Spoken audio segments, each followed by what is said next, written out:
Në kuvend vazhdon debati për interpelancën që LSDM-ja dorëzoi kundër ministrit të bujqësisë Cvetan Tripunovski. Interpelancën në foltore të kuvendit e arsyetoi ish ministri i bujqësisë, tani deputet në radhët e opozitës, Ljupço Nikolovski, i cili akuzoi Tripunovskin për dështim në çdo fushë në bujqësi. Ai tha se ministria nuk i ka paguar ende subvencionet bujqëve dhe prandaj Tripunovski duhet të largohet.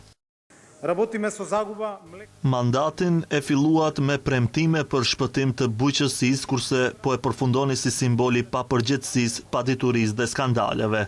Nga përgjegjësia nuk mund të ikë edhe qeveria e cila lejoi menaxhim të keq për 2 vite të këtyre institucioneve.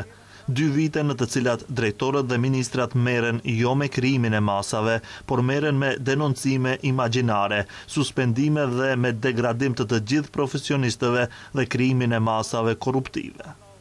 Akuzave të Nikolovskit ju përgjigj me kundër akuza vetë ministri Tripunovski, i cili tha se ka fakte dhe argumente që e dëshmojnë të kundërtën që e thot opozita. Sipas Tripunovskit, fajtori kryesor për gjendjen në të cilën ndodhen aktualisht bujqit e ka pikërisht Nikolovski.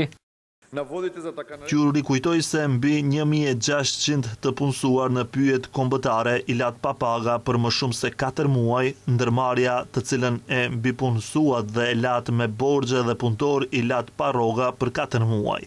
Tani po thoni se jeni të shqetësuar për qytetarët dhe bujqit. 4 muaj i lat pa rroga, pa sigurim shëndetësor dhe pa sigurim pensional. Në shoqatën aksionare Ekonomia e Ujrave, mbi 500 të punësuar i lat pa rroga, a nuk shqetësoheshit atëherë për këto ndërmarrje dhe këto qytetarë?